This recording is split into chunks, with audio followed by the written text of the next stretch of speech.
jaaliyadda Soomaaliyeed ee ku dhaqan wadankan Ingiriiska gaar ahaan jaaliyadda reer Hiiraan ayaa waxay baaqnabadeed u direen beelaha walaalaha ee ku dagaalamaya gobolka Hiiraan gaar ahaan deegaanada Deefow iyo Kabxanley hadaladoodiina waxa kamid ahaa sida tan munaasabadan caawa halkan aan isugu nimid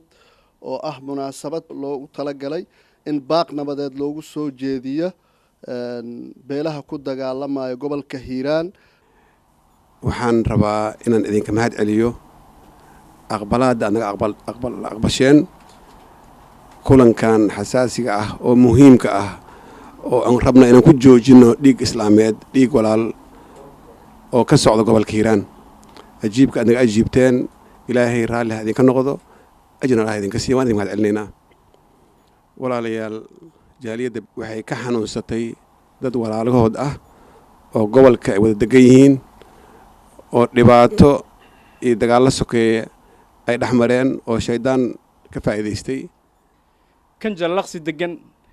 kan boqda degan kan muqkar iyo maxaas degan kan ceemoy degan kan maxaa intaan maartay aan hadda aan soo qaadi karo dad iswada yaqaan waaye dad ma aha mataqaana la dhigi karo isma yaqaanaan marka waxaan codsanaynaa odayaasha ka codsanaynaa ogaasyada ka codsanaynaa malaaqyada ka codsanaynaa wabarrada ka codsanaynaa dawladda ka codsanaynaa gudoomiyaha ama gobernatoraha gobolka aan ka codsanaynaa sida ugu dhaqsaha badan in loo joojiyo dhiiggaas sokeeye ee gobolka Hiiraan ka socdo ee labada walaalaha ah ee Kabxanley iyo Deefow ee soo noqnoqday dhowr goor meeshaan waxaan ka diraynaa baaq nabadeed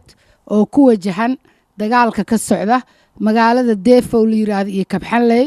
oo soo noqnoqday marka waxa waaye dadkii inay qabiil iyo beelo iyo isku kala saaraan yacni waxa waaye wax laga naxawaay dhibaatada ugu badan dumarkay ku dhacdaa anoo ku hadlaaya magaca hooyooyinka Hiiraan waxaan leeyahay maadaama hooyooyinkii biyo ku soo fataheen war waxaan maxaa keenay maxaa sabab maxaa la isku haystaa si hoose arinta loo galo la daba galo war maxaa la isku haystaa reer Hiiraan waliis waa wada deganaa waliis dagaalka ma dhici jirin maanta nabad dhacday oo adduunkii maanta horumar laga rabo maxaa reer Hiiraan maanta dib u celiyay oo dad walaalaha oo wada dega oo maartay wiil abtiisu ah maxaa maanta dib loo celiyay aad ugu faraxsanahay Honorable Cabdiraxmaan oo nacazumay oo yiri maxaa la waa ka fikireen ayamaan waa ka fikireen waxa dadkii Hiiraan joogo waxay isku imaan waayeen ee u tashan waayeen sida halkan dhacay loo joojiyo wuxuu socday 10 bilood socday maalin walba dagaalku waxa ku dhimanaysa 2 3 4 dhaawac iska laafar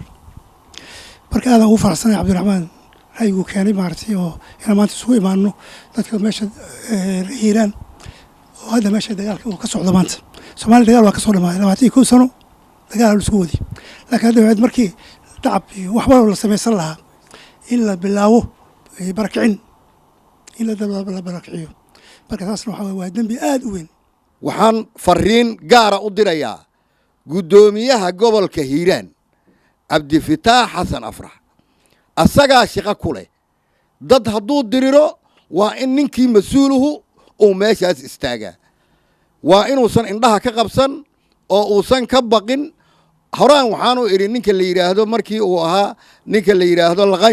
laqanyo haddaad ka cabsato dadka Hiiraan degan orod iskaga tag meesha